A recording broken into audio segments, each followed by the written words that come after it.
विषम काल होगा, ब्राह्मण साधु अपमानित होंगे, माता पिता अपने संतानों से अपमानित होंगे, मनुष्य महास्वार्थी बन जाएगा, बस उदर पूर्ति में ही लगा रहेगा। ब्राह्मण अपनी विद्या को बेचेंगे, उनके सर पे शिखा माने चोटी नहीं होगी, यज्ञोपवीत नहीं होगा गले में, और मस्तक पर उनके तिलक चंदन नहीं होगा। ब्राह्मणों का माथा तिलक चंदन से सूना हो जाएगा, यज्ञोपवीत नहीं होगा। उपनिषद कहता है शिखा सूत्रस्य विहीनस्य तस्य चांडाल दर्शनम।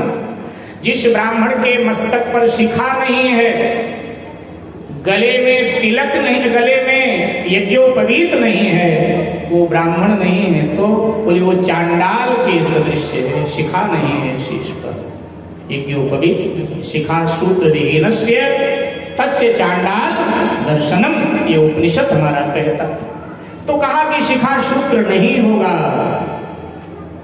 चंदन नहीं होगा मस्तक पर, सद्गुरु के द्वार, सद्गुरु शिष्य के द्वार पर अपमानित होगा, शिष्य सद्गुरु की आज्ञा का पालन नहीं करेगा, विद्वानों से लोग द्वेष करेंगे, कथा में नहीं जाएंगे, वेश्याओं का नर्तन देखने के लिए वेश्याओं के घर जाया करेंगे। कलयुग में ऐसे लोग होंगे आने वाले समय में। सासू को बहू आदेश किया करेगी और पत्नी पति को आदेश किया करेगी। सासू को बहू, पति को पत्नी। गोरखनाथ जी कहते हैं सासू को बहू आज्ञा करेगी और पत्नी पति को आदेश किया करेगा और बेटा पिता को आदेश किया करेगा। ऐसा समय आएगा। अब आज कई बार ये देखा भी जाता है, कहीं कहीं ये दर्शन हो जाता है। देखो, शास्त्रों की हम पूरी तरह मान लेना तो हमारा घर राम राज्य हो जाए, लेकिन हम मानते नहीं। बहू मान ले कि ये मेरी माँ है और सासू मान ले मेरी बेटी है, बिगड़ी बातें बन जाती है, लेकिन गड़बड़ होता है। एक घटना याद आई, बहुत देर हुआ कुछ सुनाया नहीं है आपको। एक घटना याद आ गई।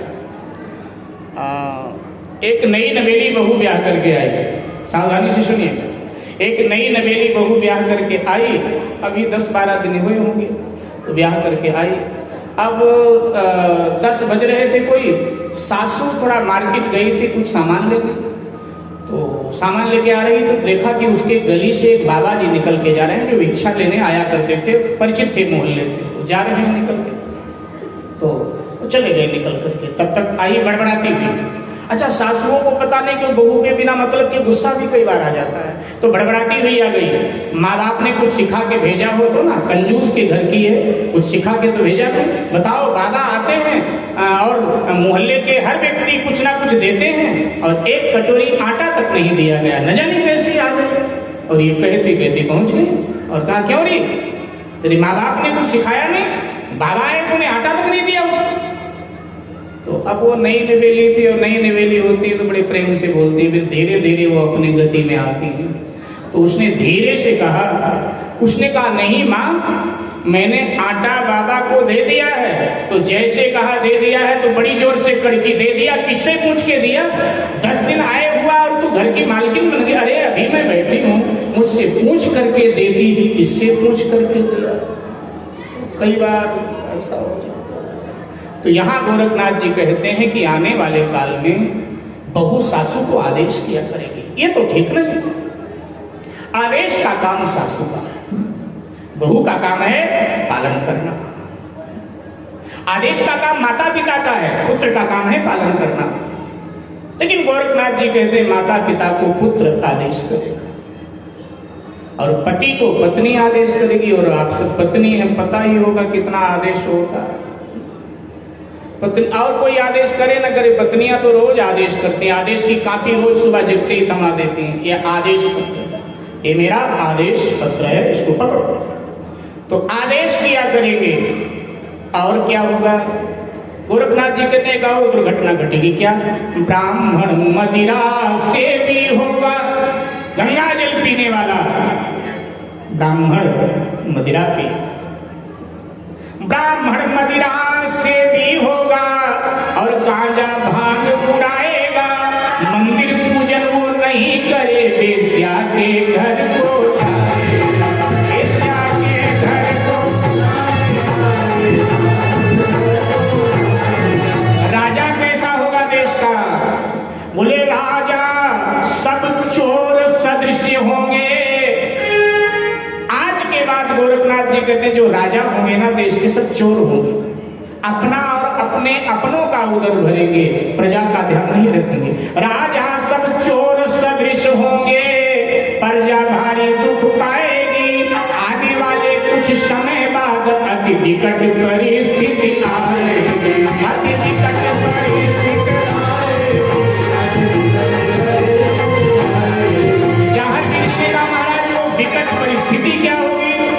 तो कहा कि ये देश यवन के हो अधीन, यवनों के मलेच्छों के अधीन ये देश हो जाएगा। गोरखनाथ जी कहते हैं यह देश यवनों के हो अधीन और गैया मैया टकराएगी। था कृष्ण ने जिसे कहा माता, वो गाय भी काटी जाएगी, वो गाय भी काटी जाएगी।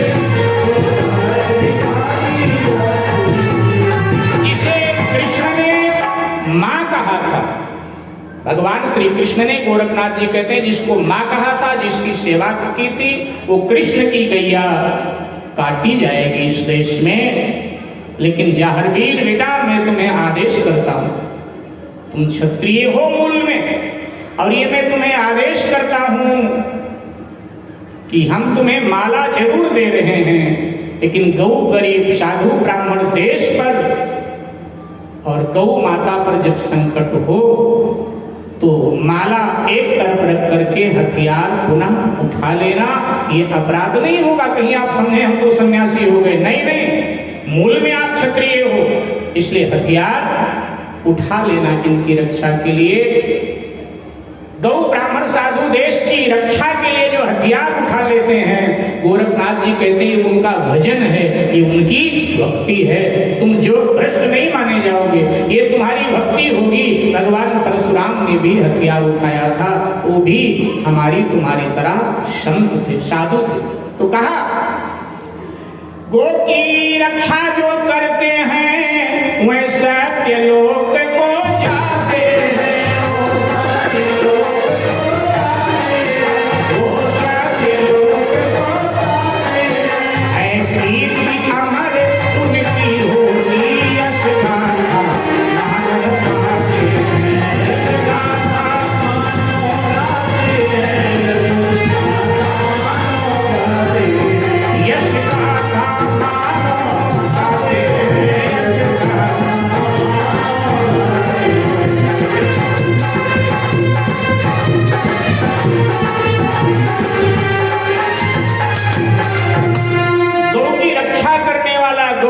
सेवा करने वाला हे जाहरवीर वो सत्य लोक माने वैकुंठ लोक माने विष्णु लोक की प्राप्ति करता है।